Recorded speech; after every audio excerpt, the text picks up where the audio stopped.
Hey you LEGO fans, today we're looking at, in my opinion, one of the coolest sets from 2020. This is the LEGO Star Wars Mos Eisley Cantina, and this is, obviously it's very large. I can't even fit the whole box in the screen practically, but it has some very cool new minifigs.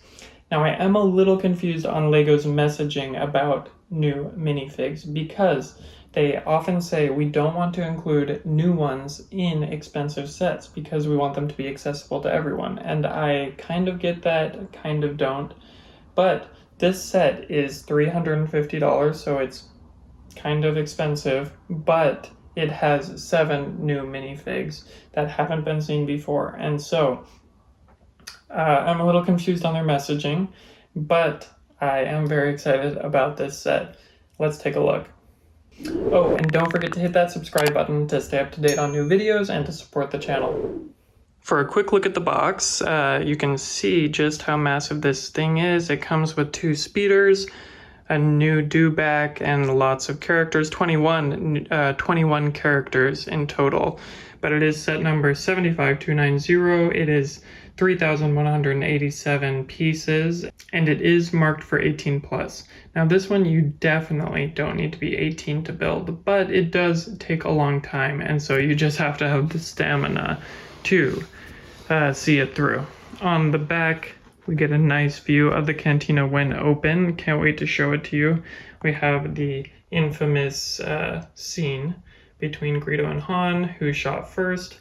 And then there are some measurements, and you do actually need to pay attention to these before you buy this because, as you can see, it is 23 inches long and about 21 inches wide. And that's not including the attachable building. And so you really need to consider how much space you have for this one before you buy it. Now quickly, I also wanted to show you the top of the box because it does have all of the characters. So if you're curious, I'm going to go through them one by one, but you can look here at this list. Here's our minifig lineup, and I will say, if you are into minifigs, if you like to buy sets for the minifigs, you have to buy this set. Look, we have 21 in total in this set. The ones on the left are minifigs that we have seen before, or we have seen these versions of the minifigs before. And then these on the right are new minifigs making their Star Wars LEGO debut. And a few of them I know fans have been waiting for a long time. Let's look at them one by one. Alright, our first minifig that we are taking a look at is Woo-Her, the bartender at the cantina. And I do want to actually read from the instruction manual because there are some cool details about most of the characters, not all of them. So for Woo-Her, it says, Woo-Her is the bartender at Chalmun's Cantina, more commonly referred to as the Mos Eisley Cantina. It is a popular watering hole for pilots, smugglers, bounty hunters, and renegades passing through the spaceport. So this one isn't actually too detailed, but a lot of them do have some cool details that I didn't know about before. He looks really good. I like his face. It's not a new version of him, and same face as before, but without his hair. You can see that he does have sideburns printed, and he does have these 2 faces. Obviously that one is his mad face, maybe kicking the droids out. Next up is Greedo, one of the most important characters in the cantina from New Hope.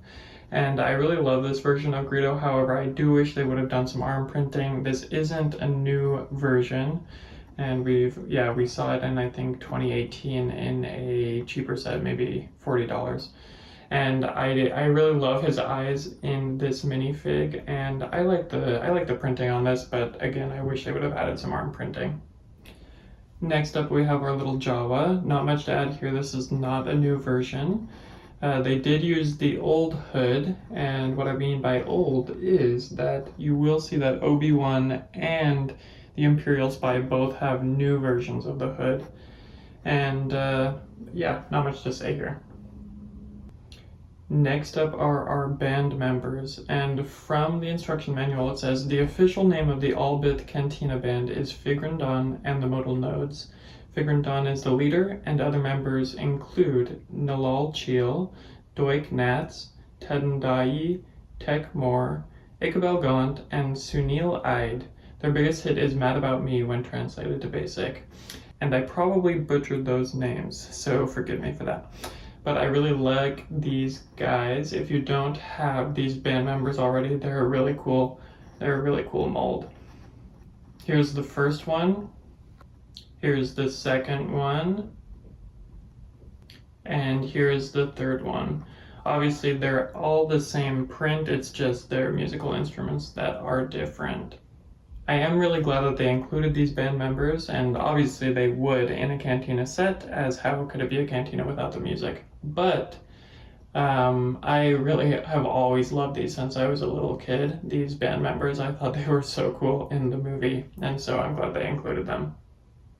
Unfortunately, there isn't much to say about Luke, nothing new here, although I do think it's a nice version of him and pretty accurate.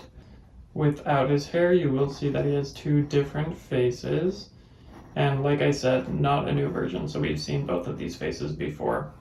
Now here's our Ben Kenobi figure. As I mentioned, this is a newer version of the hood. So the Jawa has the old one, this is one of those newer hoods, but this isn't a new Ben Kenobi. Without his hood on, you can see that he only has one face print.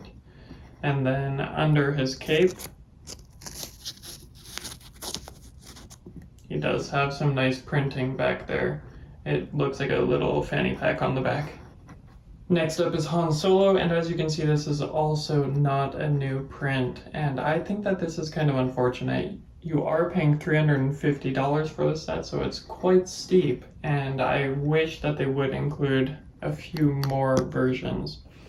Under his hair, you can see that he does have two face prints, and I think he looks really good, but again, I wish they would do a few new, new torsos, new legs, new faces. That would be great. Next up is our Chewbacca. This is also not at all a new minifigure. He looks really good though, and if you don't have Chewbacca already, here's your chance to get one. And I love the bowcaster. This is also not new, but I really like it. I know a lot of the LEGO community doesn't love stud shooters, but I love that they have this bowcaster. Next, our C-3PO, and nothing to add here. Not a new version, and we have seen him thousands of times pretty much. And same thing with our R2. For the past, I don't know, what has it been, 20 years? It's been the same R2, so nothing to add here. Here's our first Sand Trooper, and in the instruction manual it says, Sand Troopers is a nickname for stormtroopers operating in desert worlds. Their armor looks like stormtrooper outfits at a first glance, but it's augmented with cooling units, a helmet, sand filter, and a survival backpack with extra rations and water.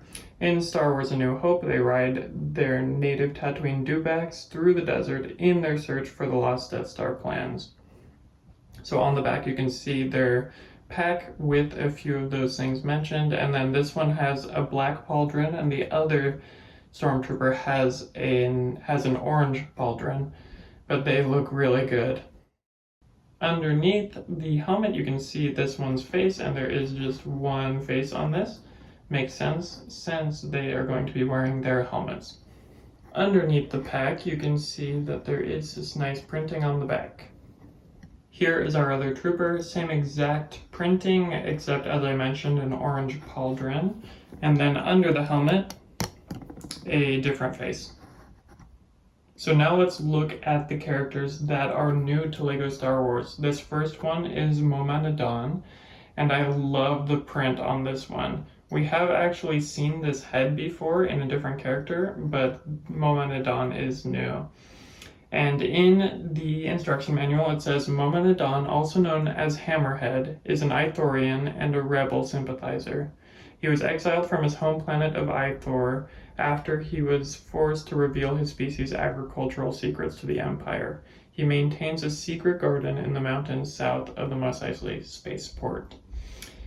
Again, I love the printing on this one. This may be my favorite character, except for the Imperial Spy. But this is definitely one of my top picks from this set. Next up is Cabe, and she is again one of our new characters and is a female. This is a new torso piece and a new print for the head, obviously since she's a new character, but I think we have actually seen these ears and hairpiece before. So Cabe is a member of the Chadra fan species, bat-like sentients with big ears and dark eyes. They communicate through high-pitched squeaks, which is also an effective way for Cabe to get the attention of Woo-Her, the Cantina's bartender. She stands only 3.2 feet tall. That is from the instruction manual, and some interesting facts. We really don't know too much about her, and in A New Hope, you just see her in the background a little bit, not too important. The next character to make its Star Wars debut is Hershek Kalfaz. And like I said, we haven't seen him before, but this is the same head mold as is used for Bosk, another Trandoshan. This is a lighter color, and this is a new torso print, and I think it looks really good. Hershek Kalfaz actually just got his name in 2018. Before that, he kind of went nameless. But all in all, a very cool character. Our next new minifig, and I know we've gone through a lot, I bet you're wondering how many more there are, but this one is Labria, and this is a new horn mold, and it looks really good. Beneath the horns we do have another face, which I'll show you, but in the instructions it does say, and I'm going to butcher this name, but it says, Kardu Sai Malak is a Deveronian with a high bounty on his head. He was a cruel army captain on his homeworld of Deveron and committed deadly crimes. Now he is trying to escape his past by hiding on Tatooine and going by the alias Labria. So beneath the cape you can see a nice print back there on this gunmetal color. And then beneath the horns, you can see another face. This one is not too happy.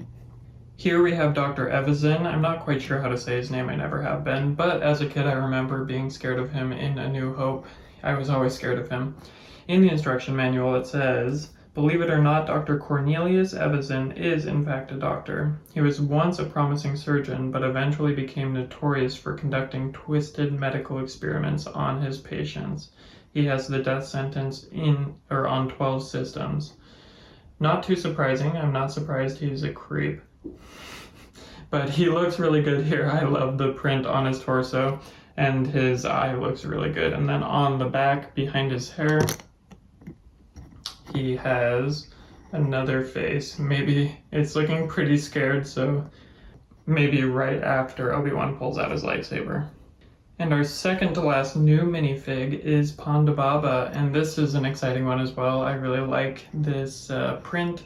The back looks nice, and then the head is really awesome. I love how it's one piece. In the instructions it says, Ponda Baba, an associate and friend to Dr. Evazan, is an Aqualish thug who once smuggled spices for Jabba the Hutt. Bored and looking for excitement, Ponda Baba picked a fight with the wrong farm boy and ended up -1 arm. Obviously referring to the famous scene in New Hope when he gets his arm chopped off. And I think he looks really good overall. I like him. I did save the best for last. From the instruction manual it says, Garandon is a member of the long-snouted Kubaz species from the planet Kubindi. He made a living as an Imperial informant during the Galactic Civil War. In Star Wars A New Hope, he tracks R2-D2 and C-3PO to Docking Bay 94, where they make their narrow escape on the Millennium Falcon.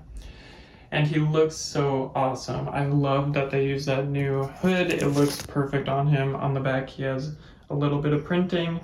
And then I was actually pretty surprised how they did this face, because under the hood you can see that it is just a silver head with this part that attaches around his neck and goes up. And so you really won't be able to tell when he has the hood on, but looks really good. Before getting to the Cantina, I did want to show you the 2 speeders that come with this set. And they are really cool. This one's, we've never seen this V35 speeder before. We see it in the movie. I mean, as a Lego set, we've never seen it. But it's a fun little build. There are some cool techniques, and it looks really good all the way around. It's much bigger than, say, a microfighter, as you can see. And there are 2 places to fit minifigs. Here up on top, there's a little control deck up there with some controls. And then in this cockpit, however, I will say this cockpit is a little bit crazy because the character has to be lying down completely in order to fit. So, not sure how the driving works there, but you can fit 2 in there and it does look really good. Here is our other land speeder, and this one does have quite a few stickers. You can see all around, and then these are also stickers. I wish these would have been printed parts, but I've given up hope on printed parts from Lego. This is a cool Ubrikian 9000 land speeder, and I really like it. It's growing up, I definitely never knew it was a speeder. I just thought it was kind of part of the city, but it looks really good. And we actually have seen this in Lego Star Wars before a few years ago. This version is different. This one doesn't include stud shooters. The design is a little bit different, but it looks really good. All right, before we dive into the actual cantina, I did want to start with these 2 attachments here. And they are really cool additions to the cantina. I'm glad that Lego included them. But yeah, let's start with that. They actually detach. You'll find that this set has a lot of detachable features, and I really appreciate that because you can't really get a good sense of it, but it is a very big set and it's hard to fit on a lot of sizes of shelves. So we're gonna start over here. Okay, so we've detached these 2 chunks, and these actually also separate. You can see that they have these clips here. And so we'll start with this home. That's what it says in the instruction manual. It's just some sort of home in Tatooine, not a specific house of anyone. There's some really cool greebling on this whole set.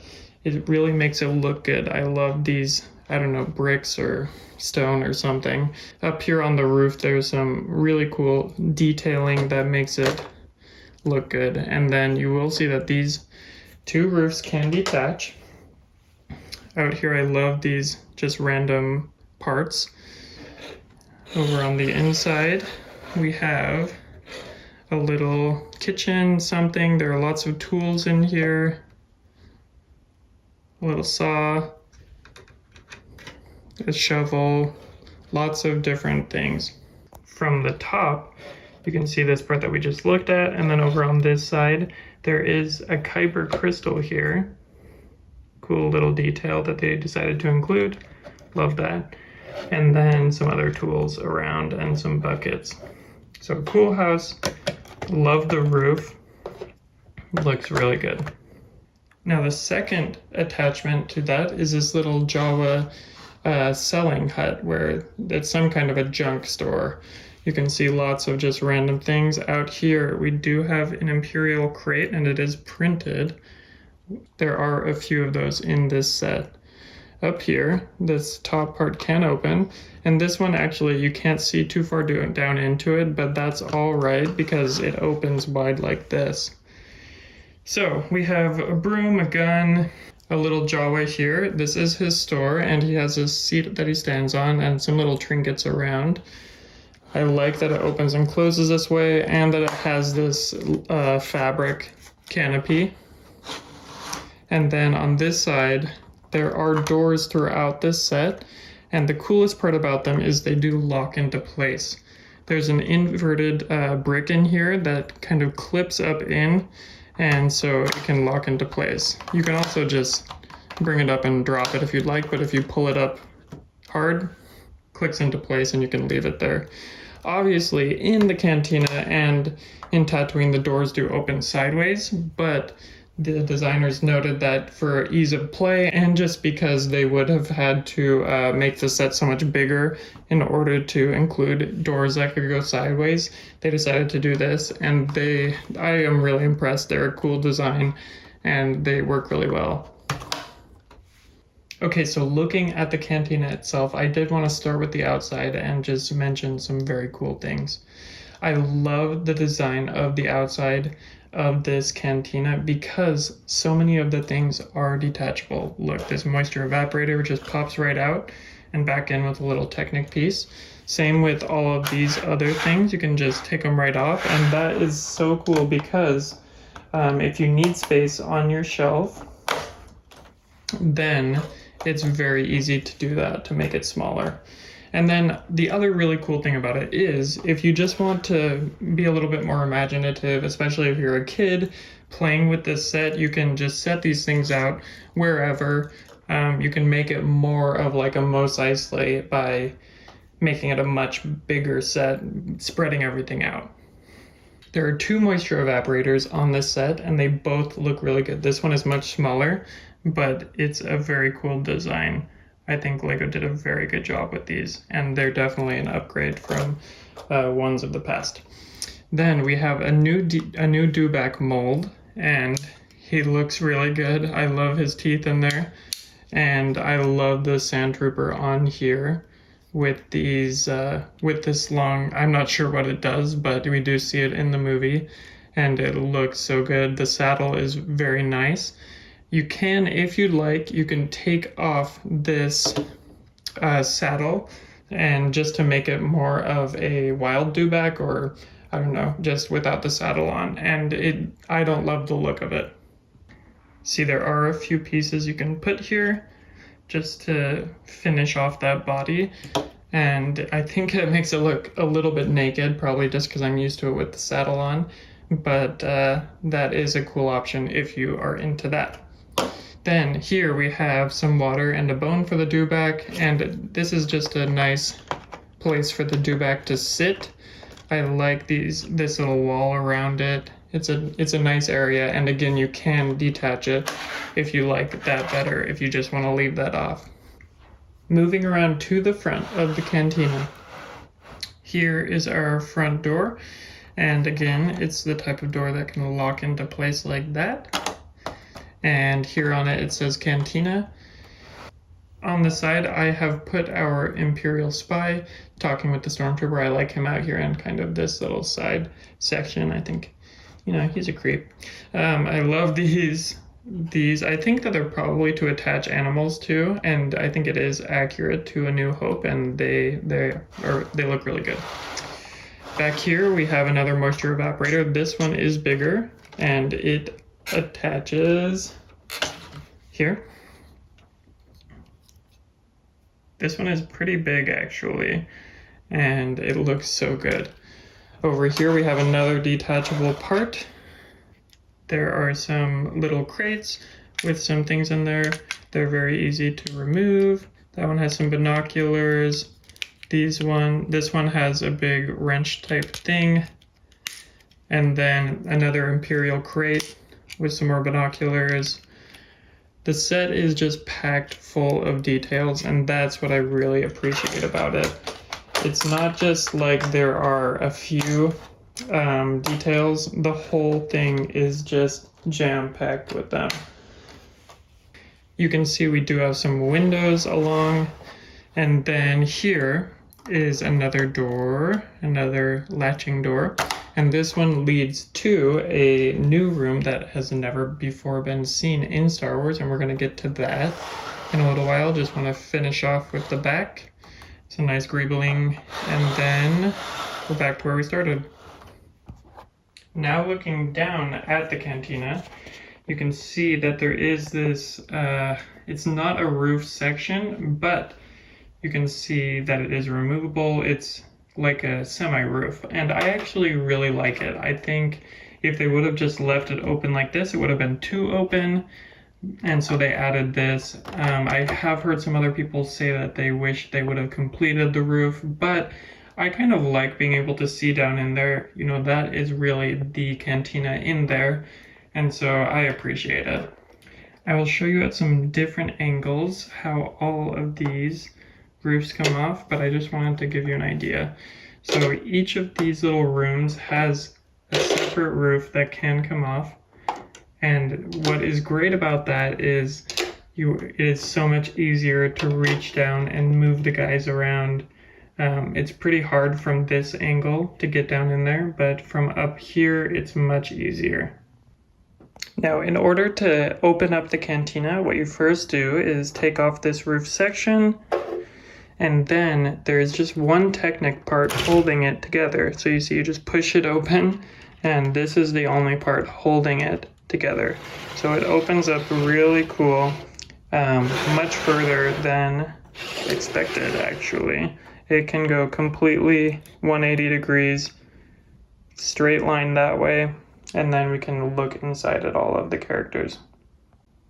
So starting on this side of the cantina, our first room is this entrance room, and you can see there are a few chairs in there. There's this lamp hanging from the ceiling, and then we have this front door that we showed you from the outside. I have C-3PO and R2 there, and then we have 3 booths on this side, and they are pretty big. They have some nice chairs in there. And then on this room, we have a really big space with more chairs. There are lamps and nice details throughout, and drinks everywhere, as it is a cantina. As we come over to the bar, I really love the details that they have here. It looks a lot like the cantina in the movie, including all of these, I'm not sure what they are, but these tubes and pipes, and then all these drinks and everything looks really accurate. If we zoom in closer, you can see a cash register and a few drawers. There is a bone in there, so no Imperial credits, but there is a bone.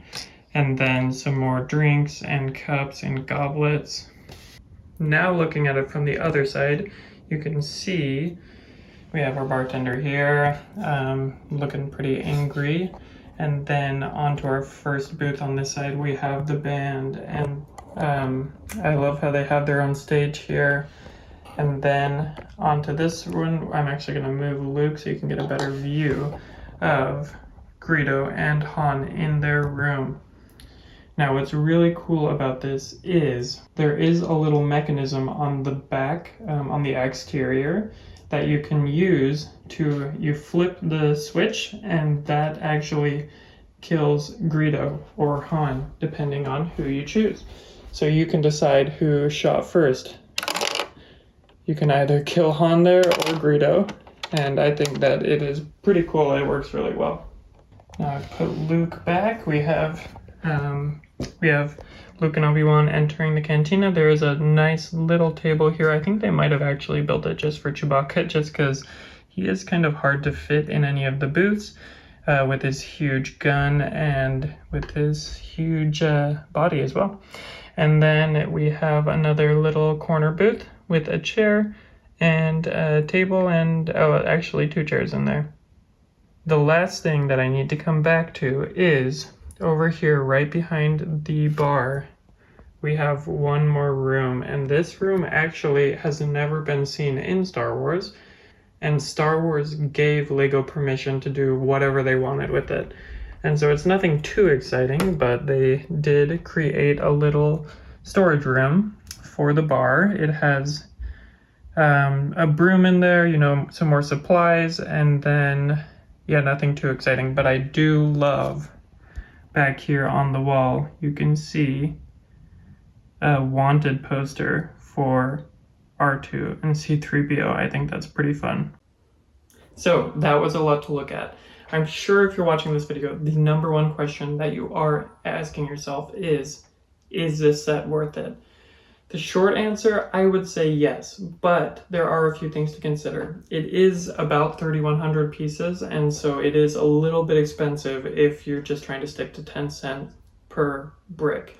But when thinking about that, you have to consider that there are pieces like this that aren't printed very much, and so they obviously are more expensive to print.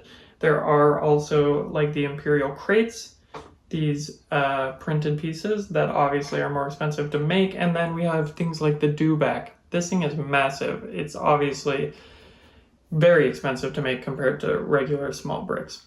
And then we have our 7 minifigs that are only seen in this set.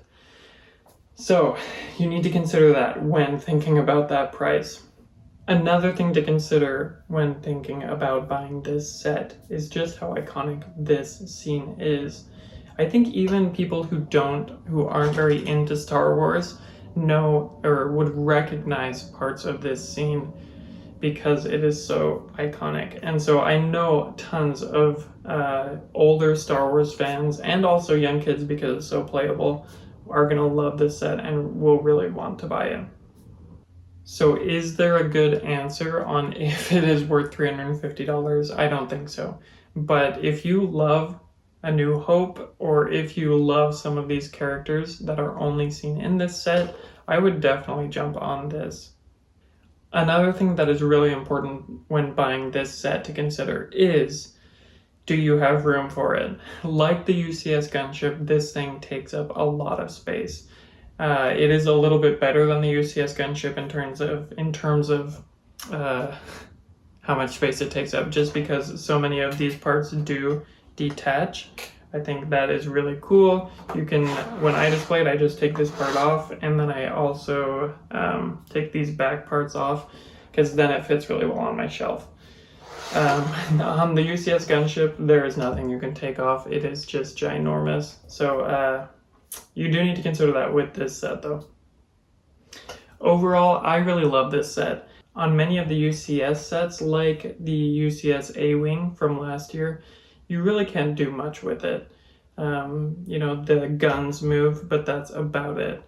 Now, while this isn't a UCS set, it is a Master Builder series, which is the equivalent of UCS set, but it's more playable. And so this is a great set for kids. Obviously, there's so many little features. You can reenact so many scenes from A New Hope, and it's a really fun set. But even for grown-ups, it is very displayable. You can open it up on a desk or something, or on a dresser, and it looks really good. Everyone recognizes it. So it's great for kids and for adults, even though it's marked as a Master Builder series. It was also just a very enjoyable set to build. You get some little ships that you get to build, and then also lots of attachable parts, lots of roof pieces. It's a really fun build, and it does take quite a while since it is over 3,000 pieces.